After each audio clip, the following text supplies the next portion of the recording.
Welcome to the deep dive.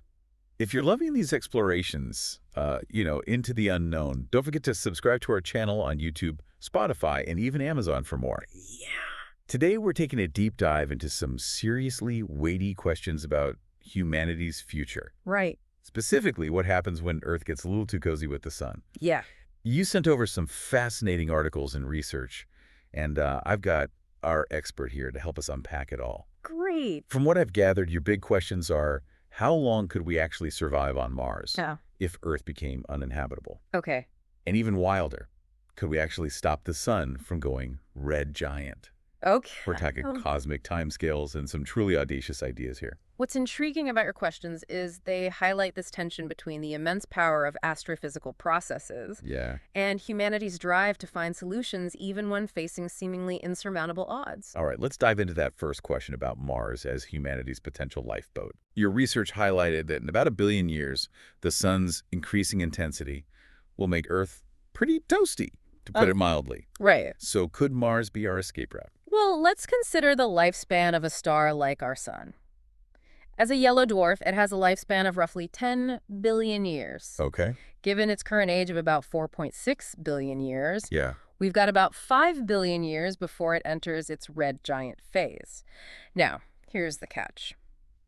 When the sun expands, it won't just engulf Earth, it'll make Mars uninhabitable too. So Mars is less of a permanent solution and more of a temporary cosmic layover. Precisely. But even a temporary solution in this case could buy humanity a significant amount of time, potentially another 4 to 5 billion years. Wow, we're already talking in terms of billions of years here. Really puts things into perspective.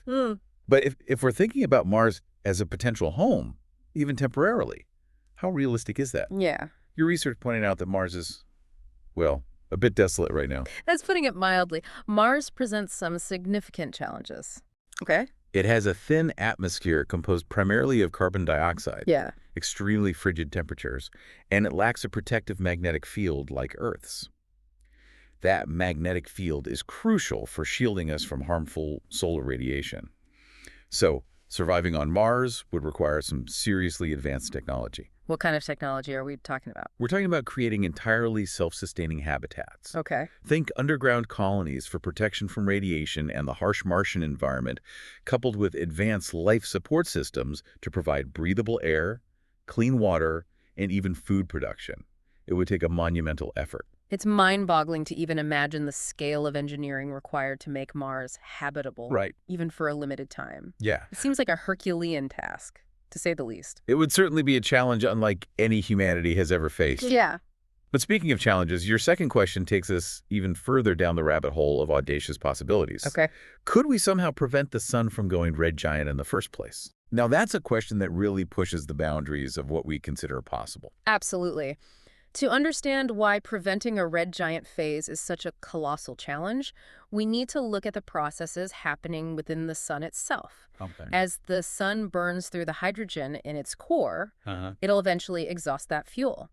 This leads to a gravitational collapse, followed by hydrogen fusion igniting in the outer layers, causing the expansion we associate with a red giant. So it's like a cosmic chain reaction that's incredibly difficult to stop once it starts. That's a good analogy, but your research delved into some seriously out-of-the-box theoretical solutions. All right.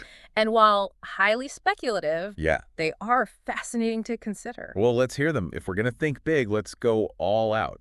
What kind of ideas are we talking about? One concept that you highlighted is the idea of extracting solar mass. Okay. If we could somehow reduce the sun's mass, we could theoretically slow down its evolution and delay the red giant phase. We're talking about mind-bogglingly massive stellar engines. Right. Or harnessing the power of solar winds to siphon off material. Stellar engines. That sounds like something straight out of science fiction. It does, doesn't it? How would something like that even work? The specifics are, understandably, still very much in the realm of theory. Sure. But the basic idea is that a stellar engine would be a megastructure capable of manipulating the sun's energy output to achieve a specific goal, like reducing its mass. Now, another concept your research explored involves controlling nuclear fusion within the sun itself. Okay. This would mean directly manipulating the reactions happening in the sun's core, either to regulate the rate of hydrogen fusion or to prevent the buildup of helium, which contributes to the expansion. Okay, that sounds even more complex than building a stellar engine the size of a planet. It does. Are there any theoretical solutions that don't involve directly manipulating the sun? It feels like we're playing with cosmic fire here. You're right. The scale and potential consequences of these ideas are immense. Your research did mention some alternative approaches that take a different tack. Okay. Instead of tinkering with the sun, what if we created an artificial system for energy? Okay. Imagine a network of artificial suns. Right. Perhaps something like Dyson spheres, Yeah. which are hypothetical megastructures designed to capture a star's energy output. We could let the sun die naturally while getting our light and heat from elsewhere. Now, that's an idea that sparks the imagination. Yeah. Building our own mini-suns, essentially. While it sounds wildly ambitious, it's fascinating to consider. Your research also mentioned one more idea. Right. And I think it might be the most daring of all. Right. What if, instead of controlling the sun, Yeah. we move the Earth Yeah. or ourselves out of harm's way? That's right. The idea is that with advanced stellar engines, we could theoretically shift Earth's orbit farther from the expanding sun. Or, perhaps even more audacious, we could use those engines to propel humanity to a new solar system altogether. I have to admit, the sheer scale and audacity of these ideas are incredible. But let's be realistic for a moment. How feasible is any of this? That's the key question, isn't it? Right now, these solutions are far beyond our current capabilities. We're talking about a level of technological advancement that would classify us as a type 2 or 3 civilization on the Kardashev scale. The Kardashev scale, that's something that came up a few times in your research. Yes. Could you remind us what that is and why it's relevant here? The Kardashev scale is a way of measuring a civilization's technological advancement based on its energy consumption. Okay. A type I civilization can harness and utilize all the energy available on its planet. Right. A type 2 civilization can control the energy of its entire star, and a type 3 civilization has mastery over the energy of its entire galaxy. So where do we stand on this scale right now? We're not even a type I civilization yet. Wow. We're still somewhere around 0.7. Meaning we haven't even fully mastered the energy resources of our own planet. So to even think about controlling the sun or relocating Earth, we'd need to be at least a type 2 civilization. At the very least. Wow. We're talking about a level of sophistication and energy utilization that's almost unimaginable to us now. It's humbling to think about the sheer scope of what we're discussing. Absolutely. But it's also incredibly exciting. Yeah. It highlights that while these challenges are monumental, they're not necessarily impossible. It might take centuries or even millennia of scientific progress and collaboration, but the potential is there. This has already been such a thought-provoking discussion. It is. It really makes you question what humanity is capable of achieving, both now and in the far future. Yeah. But I'm curious, your research also touched on some of the ethical and philosophical implications of controlling the sun. Yeah. It seems like tampering with a star raises some profound questions. You're absolutely right. The idea of manipulating something as powerful and fundamental as a star does raise some significant ethical questions. What gives us the right to interfere with the natural processes of the universe on such a grand scale? And even if we could do it, should we? Those are some heavy questions to grapple with. Yeah. Makes you wonder about the potential unintended consequences of such actions. Right. Could we inadvertently trigger some kind of cosmic chain reaction with unforeseen repercussions? Exactly. We're talking about a level of power and responsibility that humanity's never encountered before. Yeah. One of your articles highlighted the idea that even if we could control the fate of our sun, Right. it might only be a temporary fix in the grand scheme of things. The universe is constantly evolving, and there will always be new challenges to face. It's like we'd be kicking the can down the cosmic road. Right. We might solve the red giant problem. Yeah. But what about the next existential threat that comes along? That's a crucial point to consider. It seems the more we learn about the universe, Yeah. the more we realize how much we don't know. Right. But I think that's part of what makes these questions so compelling. They force us to confront the limits of our knowledge and to consider the long-term survival of our species. It's a bit daunting, to be honest. I can imagine. But I also find it strangely inspiring. It speaks to the human spirit of exploration and problem solving. our drive to push the boundaries of what's possible, even when facing seemingly insurmountable odds. I agree. It's like we're at the precipice of a new era of discovery, where we're not just passively observing the universe, but actively shaping it. And who knows, the very act of striving to control the sun might lead to even more profound discoveries and advancements that benefit humanity in ways we can't even imagine yet. Speaking of advancements, you mentioned the Kardashev scale earlier. Yeah. It's a fascinating concept that seems to be directly relevant to our discussion.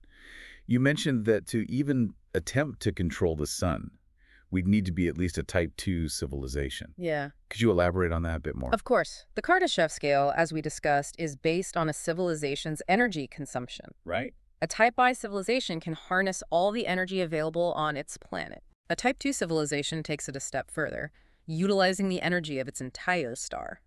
Okay. That's why controlling the sun is considered a hallmark of a Type 2 civilization. It would require a level of energy mastery that's far beyond our current capabilities. And just to reiterate, we're not even a Type I civilization yet? That's right. We're still at about 0.7 on the scale. Okay. We have a long way to go in terms of efficiently harnessing and utilizing the energy resources of our own planet, let alone those of our star. So controlling the sun, based on the Kardashev scale, would require a monumental leap forward in our technological capabilities. It's not something we're going to achieve overnight. Definitely not. We're talking about a long-term goal, something that might take centuries or even millennia of sustained scientific progress and collaboration on a global scale. Right. But that doesn't mean it's impossible. Yeah. Throughout history, humans have overcome seemingly insurmountable challenges.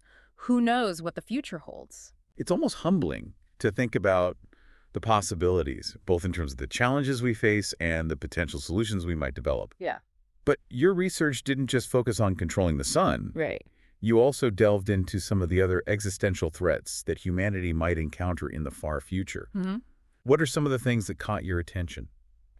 There are certainly no shortage of potential threats out there. The universe is a vast and often chaotic place. Yeah. Some of the possibilities you highlighted included asteroid impacts, Right. supervolcanic eruptions, Uh-huh. gamma-ray bursts, Okay. pandemics, Right. and even the potential dangers of artificial intelligence. It sounds like humanity is facing a cosmic game of whack-a-mole. Just as we solve one existential threat, another one pops up. In a way, yes. Right. But it's important to remember that these are just possibilities, not Yeah. certainties. And just as we're developing technologies to potentially control the sun, Yeah. we're also working on ways to mitigate these other threats. So there's a sense of hope there, even amidst these daunting possibilities. Absolutely. It's about using our ingenuity and our scientific knowledge to find solutions and to protect our future. Exactly. It's about embracing the challenge of existence, recognizing the potential threats, but not letting fear paralyze us. Right. We have the capacity to solve problems, to adapt, and to innovate. Your research on potential solutions for these threats was particularly interesting. You mentioned planetary defense systems to deflect asteroids, advancements in disease surveillance to prevent pandemics, Right. and even research into the ethical development of artificial intelligence. That's right. We're not just sitting idly by and waiting for these threats to materialize. We're actively working on solutions both individually and collectively, and who knows what other incredible innovations we'll come up with in the centuries and millennia to come. This whole discussion has been a roller coaster of awe and, at times, terror. But it's ultimately been incredibly inspiring. It makes you realize that we have the potential to do truly remarkable things as a species. I agree. I think the key takeaway from all of this is that the future is not set in stone. Yeah. It's shaped by the choices we make today. By embracing curiosity, pursuing knowledge, and working together, we can overcome even the most daunting challenges and create a future worthy of our potential. What a powerful message. It's a reminder that we're not just passive passengers on this cosmic journey. Right. We have the power to chart our own course. But unfortunately, we're running a little short on time. Okay. Before we wrap things up, is there anything else you'd like to add? I think the most important thing to emphasize is that while we've been discussing some incredibly complex and futuristic concepts, the foundation of these ideas lies in scientific understanding. By exploring these possibilities, we're not just engaging in flights of fancy, we're pushing the boundaries of our knowledge and challenging ourselves to think critically about the long-term future of humanity. That's what I love about these deep dives into your research. It's about sparking curiosity, expanding our horizons, and maybe even planting the seeds for future breakthroughs. Who knows? Perhaps someone listening right now will be inspired to contribute to solving these grand challenges. Absolutely. The solutions to these existential questions might come from unexpected places. It could be a scientist, an engineer, an artist, or even a student who stumbles upon a groundbreaking idea. That's a great reminder that innovation can come from anywhere.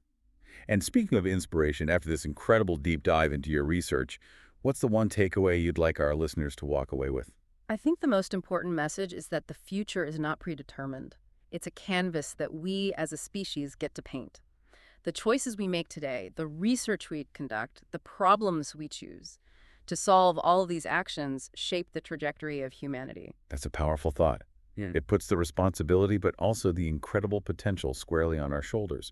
We're not just passive observers, we're active participants in shaping the future. Precisely. Right. And while the challenges we face may seem daunting, even overwhelming at times, we shouldn't underestimate the power of human ingenuity collaboration and our unyielding desire to push the boundaries of what's possible. Well said. A huge thank you to our expert for guiding us through this incredible deep dive into the future of humanity. And to you, our listeners, thank you for joining us on this mind-bending journey. We hope you found it as thought-provoking as we did. And don't forget to like this deep dive and subscribe to our channels on YouTube, Spotify, and even Amazon for more fascinating explorations into the unknown. Until next time, keep looking up and keep asking those big questions.